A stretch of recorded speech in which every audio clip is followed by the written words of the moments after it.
इसी तरह पराशर साहब हैं, इनके घर में ही किराए पे स्टेट बैंक चलता है। माझी जी हैं, उनका क्या कहना। यानी कि इस शाखा के जितने भी पदाधिकारी हैं सब के सब अपने आप में एक जवाहरात हैं, एक हीरा है। उनकी चमक जो है ना केवल छपरा बल्कि आसपास सोनपुर, मधुबनी और गोरखपुर, दिल्ली तक पहुंच रही है। इसके लिए हम आप सब लोगों का आभार व्यक्त करते हैं। साथियों, सब तो हीरा है, लेकिन उस हीरे में भी कोई एक ऐसा हीरा होता है जो लगातार अपनी चमक दिन रात बिखेरता रहता है। और इस मौके का फायदा उठाते हुए पूरे संगठन की ओर से मैं उनको माल्यार्पण करना चाहता हूं, यदि आप लोगों को अनुमति हो तो। और वो हीरा है श्री विदेश कुमार सिंह जी। जोरदार तालियों से स्वागत करें।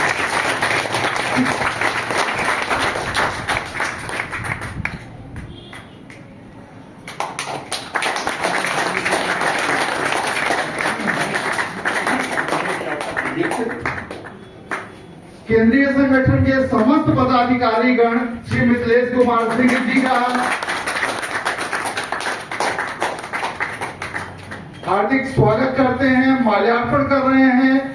ये मत सोचिए कि ये श्री मिथिलेश कुमार सिंह जी को ही केवल है, बल्कि ये पूरे पदाधिकारीगण की को एक तरह से सम्मानित किया जा रहा है।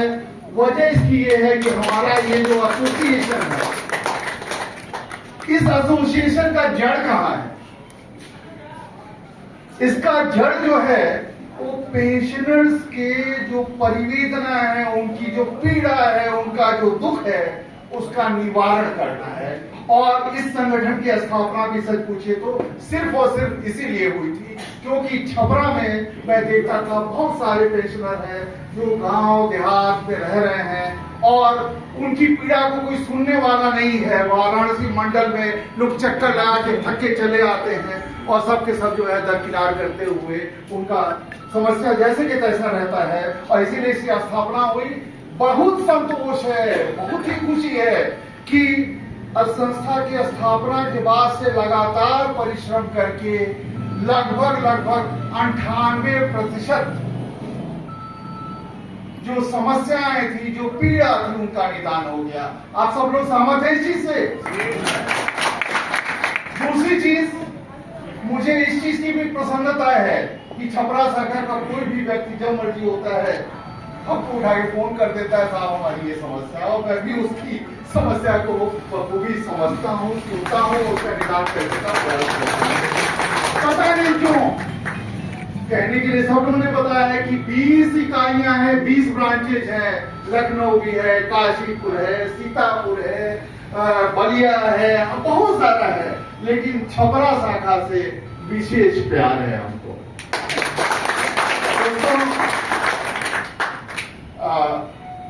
समय को देखते हुए बहुत विस्तार में मैं नहीं कुछ कह सकता, क्योंकि अगर संगठन की उपलब्धियों को मैं गिनाने लगूं तो शायद जिस तरह मिथिलेश जी बता रहे थे कितना समय लग जाएगा उसका कोई ठिकाना नहीं है।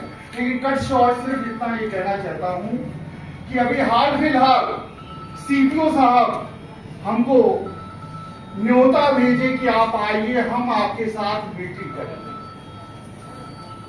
मैं चक्कर में पड़ गया कि भैया ये क्या हो गया, ये उल्टे गियर में कैसे गाड़ी चलने लगा। आज तक तो पेंशनर जाके सीपीओ से बात करते थे और टाइम वो नहीं देते थे, वो कह रहे हैं आइए हम आपसे बात करें। क्यों ऐसा हुआ? इसके पीछे आप लोग पता नहीं, यकीन कीजिए चाहे ना कीजिए, लेकिन आज यहाँ जो मीटिंग हो रही है जानते हैं इसकी भी रिपोर्ट जो है वो दिल्ली तक पहुंच जाएगी। एक एक चीज की रिपोर्ट दिल्ली तक पहुंचती है और दिल्ली से सीपीओ को निर्देश दिया गया कि आप पेंशनर्स एसोसिएशन को बुलाइए, उनसे बैठक कीजिए, उनसे ग्रीवांसेस को कीजिए, ग्रीवांसेस का निपटारा कराइए, और इसी का परिणाम था कि हम लोग को बुलाएंगे। दोस्तों, इसका श्रेय पहला से प्राइमरी श्रेय जो है वो आपको जाता है, क्योंकि बेस में आप लोग एक हैं, आधार में आप सब लोग एक हैं। इस वजह से हम लोग को बुलाया जाता है। और दूसरा श्रेय हमारी टीम को जाता है। हमारे सुभाष चौधरी जी बड़े सिंपल से बैठे हुए हैं, लेकिन ये उप मुख्य सुरक्षा आयुक्त आरपीएफ के रहे हैं। इनके लिए जोरदार ताली होनी चाहिए। बिल्कुल दाहिने हाथ की तरह हमारे साथ खड़े रहते हैं। कोई भी चीज होती है तुरंत ये हमारा हौसला अफजाई करते हैं और हम और ये साथ मिलकर चल देते हैं। श्री कोहली जी बताया गया 87 इयर्स के हैं, लेकिन इनके चेहरे से जो तेज निकल रहा है, जो आवा निकल रही है, जिसे हम समझते हैं कि 25 या 30 साल के नवयुवक से कम नहीं निकल रही है। और बिना हिचक बजाने इनको कहा कि थोड़ा चलना है तो कहा कि बिल्कुल चलें। और 4 बजे मैंने इनको जगा दिया, बिल्कुल ये तैयार होकर देखिए आप लोग के साथ। मुन्नीलाल गुप्ता जी एनी रेलवे मजदूर यूनियन के भी पदाधिकारी रहे हैं। हम लोगों के बीच आके एकदम रच बस गए हैं। दिन रात पेंशनर्स की सेवा करने के लिए उद्यत रहते हैं, तैयार रहते हैं। नागपुर अधिवेशन में गए, उस अधिवेशन में जो भारत पेंशनर समाज है, जो सेंट्रल बॉडी है नई दिल्ली का, हमारे जैसे तमाम एसोसिएशन उससे जुड़े हुए हैं, उसके प्रबंध समिति में आपको सदस्य बनाया गया। कितना बड़ा सम्मान दिया गया। श्री भानु प्रकाश नारायण जी अभी देखिए फोटोग्राफी का काम कर रहे हैं, एक अच्छे वक्ता हैं, एक अच्छे साहित्यकार हैं, और आप यहाँ पे मुख्य यातायात निरीक्षक रहे हैं। इनकी वाणी में जो जोश है उसका कोई सानी नहीं है। इसी तरह मिथिलेश जी के बारे में कह ही चुका, पराशर जी का एक्सपोजर, आप हम सब लोग बहुत सारे लोग जो है यही तक सीमित रहते हैं, लेकिन पराशर जी तो दिल्ली में भी काफी लंबा वक्त सर्विस में गुजार चुके हैं। और अजीत साहब के बारे में मैंने बताया ही। ऐसे करके सारे के सारे जवाहरात हैं, सारे के यहाँ बीएन शर्मा जी हैं, बताइए हम लोग के साथ इन्होंने काम भी किया हुआ है। तो सब लोग अपने आप में एक वो हैं, और आप सब लोगों की एकता की बदौलत प्रशासन बुला के हम लोगों से समस्याओं का समाधान कर रहा है। हम लोगों ने 10 सूत्री एजेंडा दिया। उस एजेंडा में जानते हैं चौथे दिन हमारे पास व्हाट्सएप पे आ गया कि आपका आइटम नंबर 2 का कंप्लायंस कर दिया गया। ये सर्कुलर देखिए सर्कुलेट कर दिया गया। आइटम नंबर 7 था, 2 लोको रनिंग के स्टाफ थे, उनका 1-1-6 से फिक्सेशन होना था। मैंने दोनों को रेज किया। फिर वहां से सीपीओ के यहाँ से फोन आया कि देखिए भैया इन दोनों का भी बन के चला गया। समझ रहे ना? इस तरह करके एक-एक चीज, एक-एक आइटम दिन ब दिन वो सब सॉल्व होता चला जा रहा है। ये तो हमने स्थानीय स्तर पर की बात कही। रेलवे बोर्ड ने 7 फरवरी को रेलवे बोर्ड के मेडिकल डिपार्टमेंट के जो सबसे बड़े अधिकारी होते हैं, डायरेक्टर जनरल हेल्थ सर्विसेज, उन्होंने क्या किया, सारे चीफ मेडिकल डायरेक्टर को, जोनल जो डायरेक्टर होते हैं, उनसे वीडियो कॉन्फ्रेंसिंग करके कहा कि ये जो पेंशनर हैं, रिटायर्ड लोग हैं, इनके लिए आप अलग से एक्सक्लूसिव ओपीडी लगाइए। इनका जो वो है, इनकी जो बीमारी है, इनका जो कंसल्टेशन है अलग से कीजिए। छोटे छोटे जो डिविजनल हॉस्पिटल है वहां पर जो जनरल लाइन लगता है उस लाइन में इनको मत खड़ा कीजिए, इनको अलग से खड़ा कीजिए ताकि इनको दिक्कत ना हो। इतना ही नहीं, एक्सरे का अगर कोई वो लेना है, पैथोलॉजी का है, इनके लिए अलग से लाइन की व्यवस्था कीजिए। दिक्कत होती है इनके लिए वेटिंग रूम बनवाइए, उस पर टीवी लगवाइए, उस पर ड्रिंकिंग वाटर की व्यवस्था कीजिए। ये सारा का सारा माइन्यूट्स में आया है, जवानी जवान खर्च में नहीं कह रहा हूं। इतना ही नहीं, उन्होंने कहा कि 3 महीने की दवा दी जाए, और अगर कोई परेशानी है, कोई दिक्कत है, तो फिलहाल आप 2 महीने की दवा दीजिए। क्रॉनिक डिजीज में ऐसा जैसे हार्ट का कोई पेशेंट है, गठिया का है, डायबिटीज का, इस सब में 2 महीने का दीजिए। लेकिन 6 महीने के अंदर ये व्यवस्था सुनिश्चित कर लीजिए कि 6 महीने बाद किसी को 3 महीने से कम ना मिले। ये क्यों है?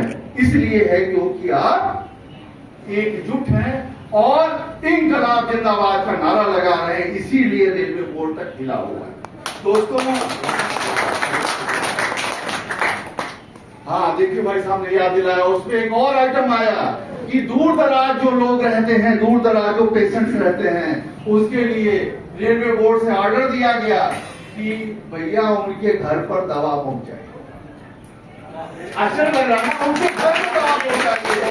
और सिर्फ ये नहीं कहा कि उनके घर पे दवा पहुंचाइए, बल्कि कहा कि इंटीग्रल कोच फैक्ट्री आईसीएफ है ना, पेराम्बूर में है, कहा कि आईसीएफ के रेलवे हॉस्पिटल में ये चीज हो रहा है। साउथ सेंट्रल रेलवे के एक डिविजनल हॉस्पिटल में ऐसा किया जा रहा है। जब दो जगह चल रहा है तो आप तो नहीं कर सकते हैं। कहने का ये मतलब है, यहाँ भी तमाम साथी हैं, कई एक आदमी विनोद जी आए क्या? विनोद श्रीवास्तव जी किधर है? विनोद श्रीवास्तव जी प्लीज, कहाँ है? नहीं आए, अच्छा नहीं आए, कोई बात नहीं। यहाँ विनोद श्रीवास्तव जी के बारे में हमको पता चला कि उनको हार्ट में कुछ प्रॉब्लम है। मैंने कहा भैया कहाँ क्या? उन्होंने कहा कि ऐसा है कि मैं जा रहा हूँ पटना में वो कराने के लिए। मैंने कहा पटना मत जाइए, मैं आपके लिए व्यवस्था करता हूँ। व्यवस्था किया गया, वो मेदांता में जाके अच्छा भला पैसा लगा और 5 स्टार समझिए हॉस्पिटल में उनका ट्रीटमेंट हुआ। कहने का मतलब क्या है कि जो चीज हम लोग के नॉलेज में आता है, हम लोग भरपूर कोशिश करते हैं कि उसका समाधान हो।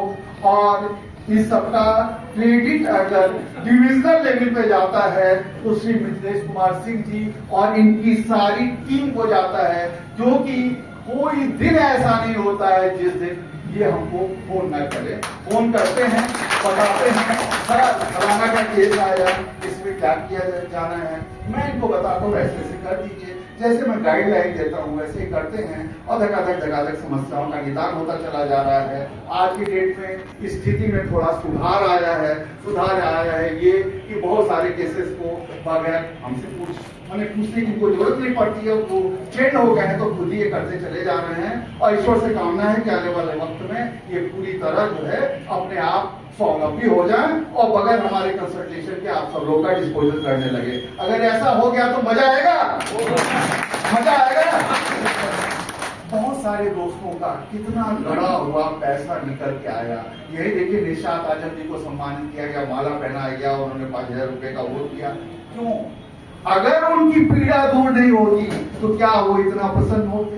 बहुत सारे लोग ऐसे हैं जो बहुत अच्छी बड़ी रकम यहाँ पे डोनेट किए हुए हैं, और डोनेट जो किए हुए हैं इसको कोई व्यक्ति विशेष अपने ऊपर नहीं खर्च कर रहा है। किसके ऊपर खर्च हो रहा है? इस संगठन के ऊपर खर्च हो रहा है। और इस संगठन के ऊपर खर्च होगा तो आने वाले वक्त में और भी बेहतर चिकित्सा सुविधा, और भी बेहतर पेंशन में इजाफा, जो मेडिकल अलाउंस है उसको भी बढ़ाने की बात, बहुत सारे जो आपसे रिलेटेड चीज हैं जिसको अभी हरे पर्चे में बांटा गया है, वो सारे की सारी चीजों को किया जाएगा। और इसके साथ ही मैं आप सब लोगों को बहुत बहुत धन्यवाद देता हूं, आपका आभार व्यक्त करता हूं कि आप सब लोग जो है इस एसोसिएशन को आगे बढ़ाने के लिए काम कर रहे हैं। एकजुट रहिए और मेरे साथ सिर्फ और सिर्फ एक बार नारा लगा दीजिए, इंकलाब जिंदाबाद, इंकलाब जिंदाबाद, इंकलाब जिंदाबाद, इंकलाब जिंदाबाद, इंकलाब जिंदाबाद। धन्यवाद।